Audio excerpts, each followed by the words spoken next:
Bonjour! Dear friends, welcome to the world of JCB Live. We are in Beverly Hills. Todd and I flew back from Oakville Grocery in the heart of Napa, and we wanted to see our friends, where Todd has crafted his trade of knowledge of cheese for how many years? Going 25 now. Here at the cheese store. 25 years. Beverly Hills, the most iconic cheese store. The cheese store. 419. North Beverly Drive in beautiful Here we are. Beverly Hills. Dear Come friends, on in. this is a dream. So Todd, introduce us, everyone. Sure, come on in. Hi guys. Hey. You guys know John Charles. Bonjour. How are you? Good to see you. This is Tony Welcome. Princiota, longtime cheese guy, makes a fabulous wine in the store. Maybe we'll get him to pop a bottle and let him taste some of his wines. Well, we hope so. 39 years. 39 years at the cheese store. This is iconic. Look how mature he is. We like to. He probably, all of you ladies, taste Mature. much better than any cheese on the counter. Cheese keeps us young. This is the world of cheese. The smell, the power, and the energy. And this is Domenico. Montalbano. This is the new owner of the cheese store Beverly Hills for the first time since God invented 44 the cheese years store. ago. And of course, Norbert Wobnig, the iconic. The founder. The oldest man on the face of the earth. And you see, he shaved for us. He looks very charming. There's no man, dear friend, who knows more about cheese than those three iconic personalities. They're the actors of North Beverly Hills, representing all the top farms and all the top cheesemakers and charcuterie maker around the world. And occasionally, of course, mustard from our friend Fallow in Beaune, to obviously Pommery mustards, to all the greatest products. So the store has been open for how many years now?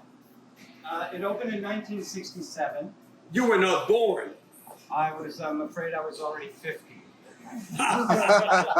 Well, cheese preserves. I started working here in 74 and then bought it in 78.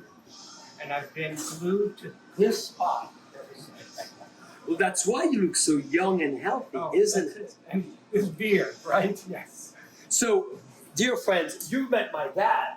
Yes. You remember? Jean-Claude Boisset, yeah. That's right, 25 years ago, maybe? Maybe even longer. Probably longer because he hasn't been in LA in so long. Yeah. So I just talked to him saying I was coming here, and he sends all his best. And you know what he said to me?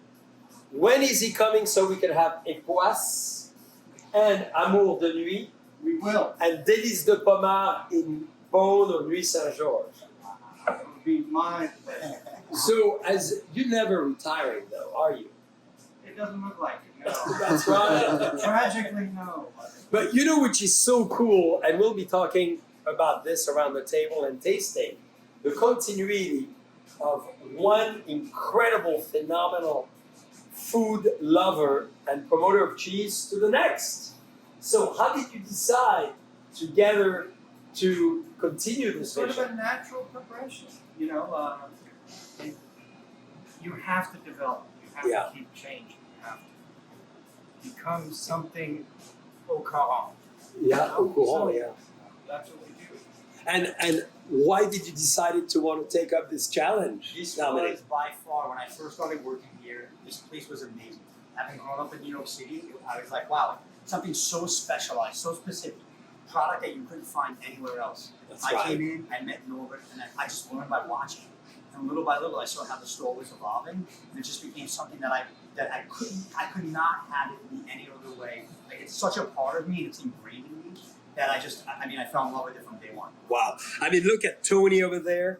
The passion, He's the doing man my behind homework. wines and menus and cheese and wine pairing, Norbert, and of course Dominic and Todd. I came along somewhat later. Boy. I mean, so Todd, why? How could you leave fabulous Beverly You know Hills? what? Well, to come to the Napa? crime, that's why, the crime. They're coming! That's high. Uh, We have cheese knives, like you. I had the best experience to gather here. We have a mutual friend and a Michelin star chef, and he wanted a cheese program for the restaurants called Sona years ago. Yep. And Nothing endears you to a local entrepreneur than your chef giving you a check every week for a few $100s to go spend it. So I don't know, 3 or 4 weeks of that, and I became like popular with these guys. Go figure, right? And then as we moved into the holidays, it was like I had been tasting. I'd had the opportunity to taste the room basically because the chef let me do whatever I wanted to do with the program. And then these guys at the holidays, this place it's quiet now. Yeah. But when the trains arrive, this place is Grand Central crazy. And we'll have 7 or 8 mongers going full blast for 3 weeks before That's Christmas. amazing. And they asked me to join one year, and much to their dismay, I had a problem getting home.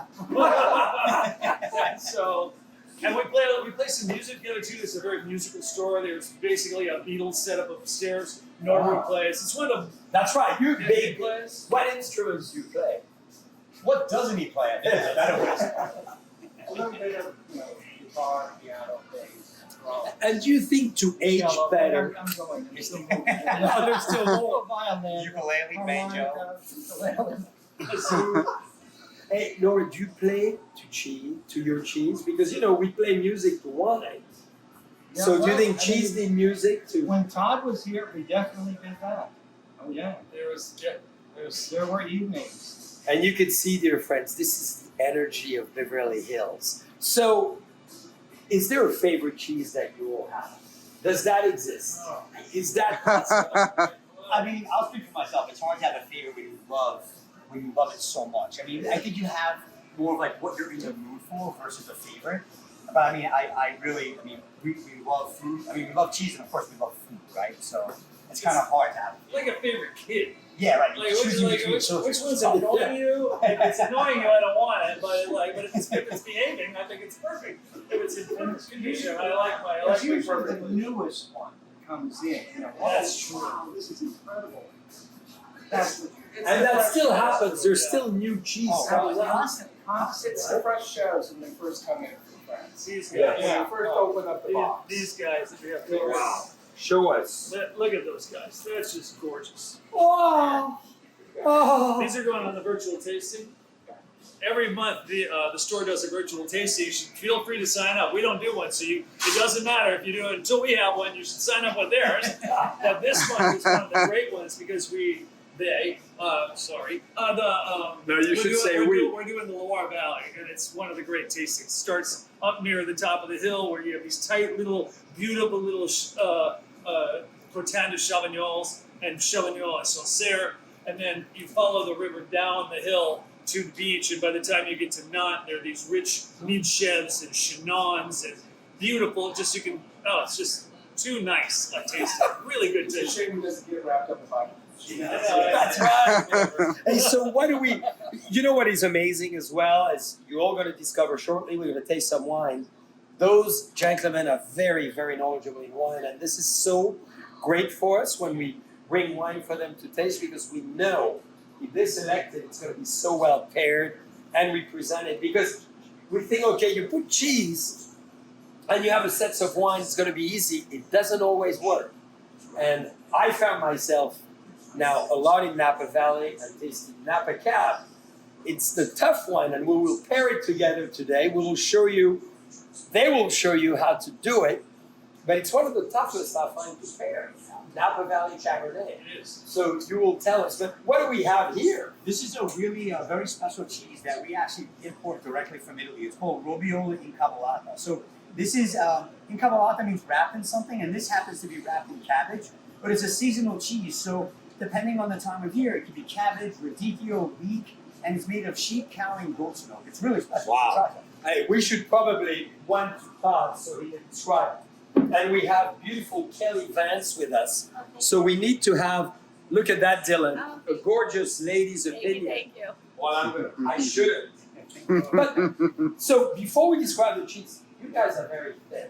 How come? Everybody, well, no, but I you. think you need glasses. I'm gonna learn that. Take another look, okay? Well, Joey is not very thin, but he's quite thin. Thank you. You haven't watched it in a few years. That's cheese on there, yeah, it's all cheese on there. So how do you stay such in shape? Because you taste cheese all day, right? I haven't eaten since 1974. When I bought the store, I stopped. You stop on That was trees. it. You do tend to snack a little bit. You know, part of our experience in here is we're eating a All little day bit of long. grazing going on all day. Crazy. So by the time you get home, salmon and spinach salad seems really good because you just had pork and fat Well, all day long. No, right? it's true, but I want you all to explain though, because everybody traveling to France, so you have cheese plates, you have foie gras, you have caviar, but you don't gain weight. You know, I was for 3 weeks in France, and you, Dylan, were part of it. Everybody coming back says, you know, in fact, I lost weight. And we ate so much, I drank so much. So there's, I think, a secret to that. Right? It's like the book, Why French Women Don't Get Fat. And what's your secret? in I terms know. of I think cheese? it's everything in moderation, right? And I also think too, like having just come back from Italy, it's like you eat and you taste, but you don't really have these like massive meals. It's like small meals, and you're walking everywhere too. So it's like you're constantly just eating and walking. So I feel like it's really hard to just gain any type of weight because you're not having these massive meals that we would sometimes have here in Yeah, America, right? Like totally. so, but we graze a lot. We do graze a lot. So tell us about this. Why do you love that cheese so much? So, like, you know, people don't necessarily think of cheese as being seasonal, but it is. And for right now, like, goat's milk is very seasonal. We're coming to summer milk, which tends to be a little bit sweeter. And this is a really, really, really freshly made cheese. And right now, with the cabbage leaf on the outside, everything is in bloom, and you can taste a lot of wonderful flavors, specifically of the goat's milk in this. And that makes it kind of like a seasonal cheese. Think about what the goats are grazing on during this time of year, and everything is in bloom, and you get all those flavors from the animals passed on into the milk. That really lends an incredible, you know, very fresh taste.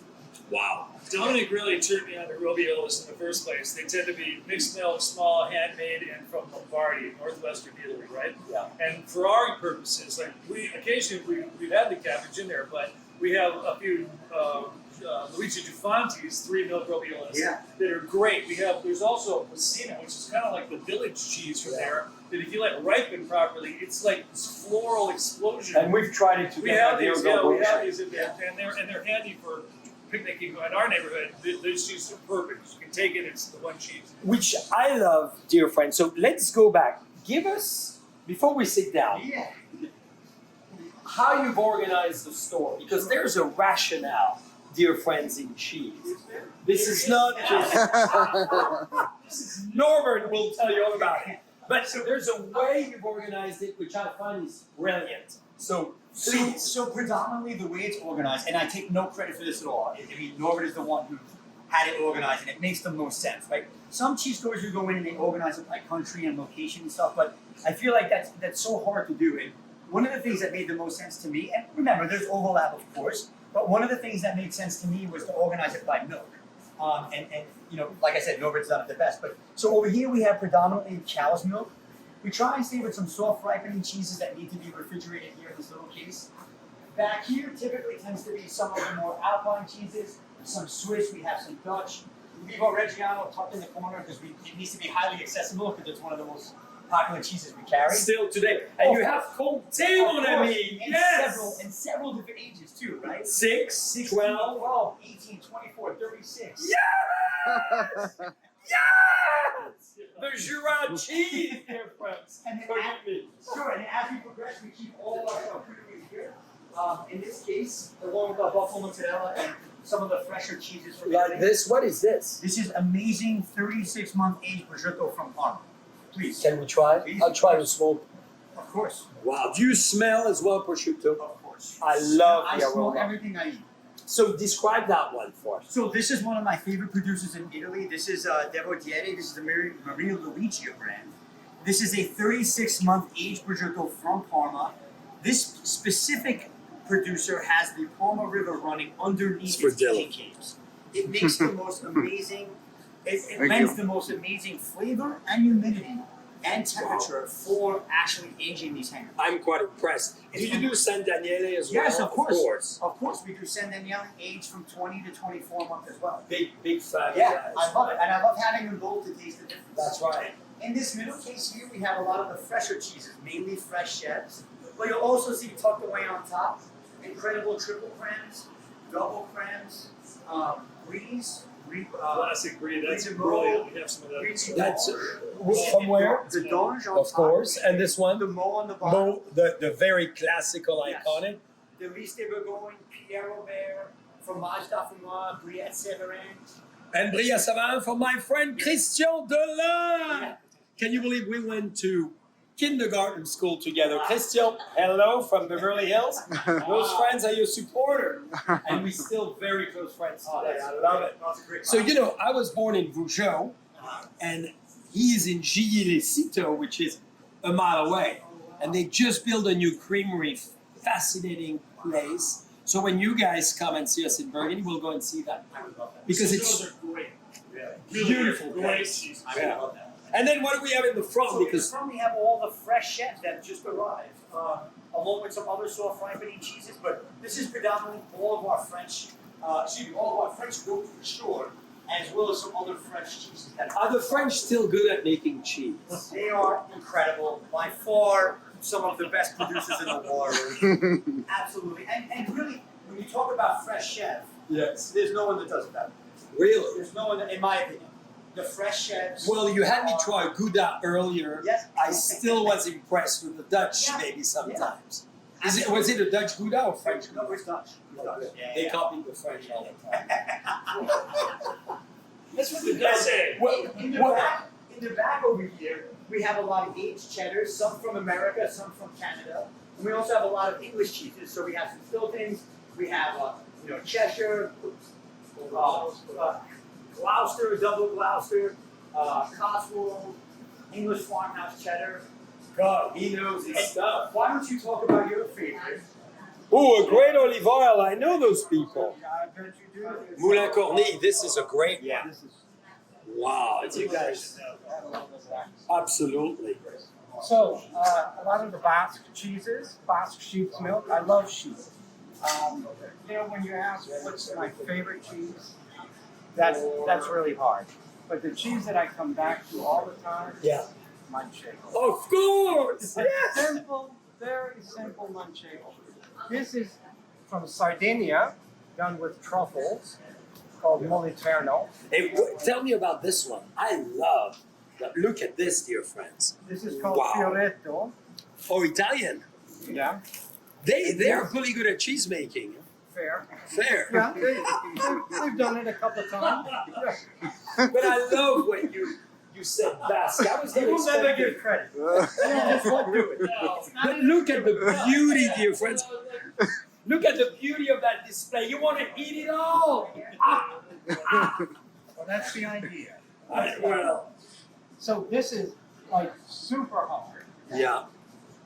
But I'm so impressed. Look at this depth of selection. And you get your guests to try the cheese. What do you have people try here? This is actually marzipan from Sicily that we opened Oh. to try because a couple of customers were asking about it. We had some chefs visiting a little while ago. So Great that's marzipan. idea. We do put out samples constantly. Well, that's the only You way have to to taste it. You to have make to. people Absolutely. discover, I right? agree. Especially when it comes to food. It's one thing to describe it, it's another thing to experience it for yourself. Wow. This is very impressive. Like, I love that. So what would you pair that with? I would probably grate it and put it on something like I see. Yeah. pasta, or a pork. The board, exactly. And you know what I was thinking?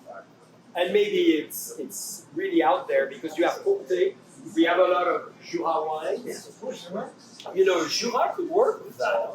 Yeah. The power of a Yeah. 6, 7-year-old, you know. Oxidized slightly like a pumpkin. Here's another Petit thing. Basque, of course. This cheese is called Il Fiorino. It's It is Fiorino. probably the best pecorino from Tuscany that I've ever tasted. Really? Tuscan.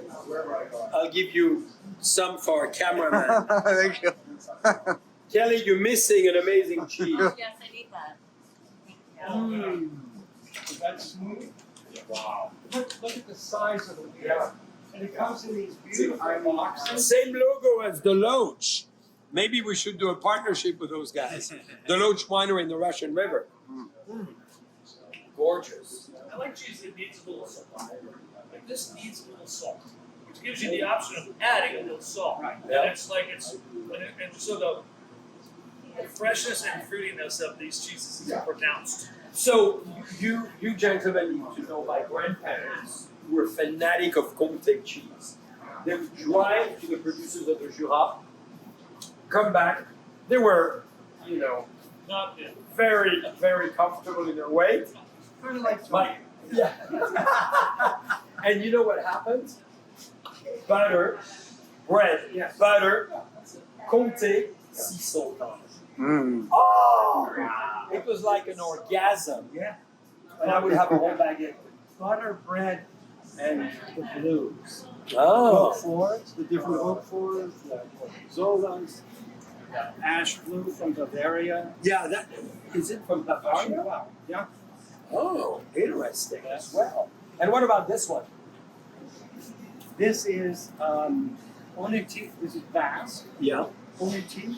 Rose. Ah, beautiful. Age. So now, big question to you, gentlemen. Cheese age, but sometimes not eternally. So when a cheese is done, I know it's a big question because a lot of people always wonder, how do they manage their stores? Do they do fondue? Do they do raclette? What do you do when a cheese is at its prime? What do you decide to do? Because you look at them on a daily basis. Well, Are we gonna tell them the truth? no. This is retail. Don't hear the truth. There's no room for truth in there. But you know, there's a person for every cheese. Yeah. When you think that it's way overdone, it can't there'll be someone that comes That's right. and I love it just like that. That's right. That's a great answer. So they never go bad. That's the question. Back in the day, though, we did have Fear Factor. So there was that. We had a collection of cheeses for Fear Factor, which was a great thing. Rogan would come in, what do you guys got ready? Here's the box, off you go. It's true. Monsters that were way distant. I love it. So you could see far back, we have Raymond Vineyards, thanks to our friends on Beverly Drive, right here. It's pretty exciting, isn't it? So what else shall we discover before we sit down? Anything? Well, you do as well. Artichokes, tomatoes. Tell us about this program. Yes, sun-dried tomatoes. This was actually one of the first products that I started making when I first started working at the shop. So you make it. Yeah, we have a whole line of products that we make and sell in farmers markets, and this was one of them. These are sun-dried tomatoes. Then of course we have amazing artichokes from Italy. We have a mixture of olives from all over, from France, Italy, Spain, and America. The Cornichon, of course. This is kind of like a little like olive bar. We have assorted crackers up top. And then we also have an incredible array of refrigerated products that we should get to as well. That For sure. very, very special. And you have those incredible amphora. So tell us about that. Is it olive oil in there? Yeah, so there's olive oil, filtered and unfiltered. And we also have the mother, which we actually make vinegar with. So all the wine that's left over, well, there isn't a lot, but whatever is left over, we put in the vat, and the mother will actually Can we try it? Yes, of course. Let me grab I'm some. so excited. Yes. What vinegar you made from all the non-drunk wine. Does that happen?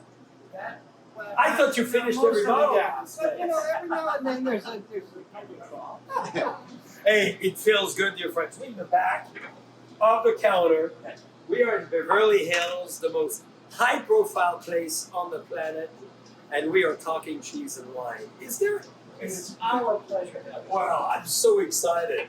All those years, and you'll see those friends make some of the best gift baskets on the planet. So, you know, when time comes for special occasions, it doesn't have to be holidays, right? No, Always. a gift is a gift. You come to someone's house, instead of bringing just the old, just bottle of wine, you add, what's your favorite gift you bring to people's home? Cheese, wine, olive oil. Yeah. It really depends. Every price point has a different combination. But cheese and wine, you can beat it. You can't beat it. So here we go. And I remember coming to see our friends at the store probably over 2 decades ago. You were doing so many Christmas gift baskets. And that's a huge part of your business. That's when Tadio was with us. Yeah, that's Known right. here as Tadio. Not He just didn't want to do Tadio. any more gift boxes. Tadio. What about it? You were making a lot of gift baskets. We were making gift baskets. It's trickier than it looks. Mmm. Making the gift basket's easy. Sending it in the mail is not. Chin chin. It's a great idea. I'm going to take it from you. That's how we do it at home. Yeah, of course. In Burgundy, in Napa, we don't keep it in a 4-hour, although it's a better idea. We have a barrel. Everything we don't finish, or Gina and I, everything we spit, actually goes in the barrels. Even better. Can I get some? We should call it the spitting vinegar. Wow. Tell how old the mother is. It's over 35 years old. Okay, Norbert, tell us about the Tony. The About the mother, I got that from a customer 35 years ago from Tuscany, and we keep feeding it. It had a tough time during those last couple of years of COVID, but we kept it alive, and we add the wines to it, and that's the real deal. And that's real vinegar because you still have the wine. It's not watered down because the majority of vinegars that you get on the shelves, they do add a little water to it. That's pure red wine. And I'm glad Tony has such a young mother. You know, she's 35 years old. Yes. He's a young boy still. So tell us about, many friends listening to us don't really know what a mother is and how it looks like. What it is, it converts sugars to acid. All right. So there's a mother sits in there. It sits on the top, changes the sugars to acids, and it floats down. And then I sell pieces of it, and people will always have some wine. But for us winemakers, you do not make vinegar and make wine together in the same house. You don't do that. And I make wine, and I just like to do the vinegar there. I'm very proud of that vinegar. And dear friends, look, this gorgeous, maybe you put down your mask. Look at this gorgeous woman who came to shop. So why do you love the cheese store? Isn't it the best place on earth? See, that's why I want to work at the cheese store. Norbert, you should call me out. This is the best place to meet the gorgeous ladies. So between shopping at Chanel or Dolce Gabbana or Hermes, they come for a moment of cheese. A moment of cheese. I love it. So I need to confess, my grandmother, who lived till 98, and my other grandmother, Dominique, who lived till 104, every morning had a spoon of vinegar. Oh wow. It's phenomenal for you. I do that religiously, except when I'm traveling, but you know, having just a little bit of vinegar after you brush your teeth, before you take your coffee and everything else. Wow. Isn't it the best? I'm In Italy, gonna try France, it. really. Yeah. That's amazing. Well, so now we're going to go to the back into the beautiful area where we're going to be tasting wine and cheese together with those legend of cheese, and we're going to learn more. Stay tuned.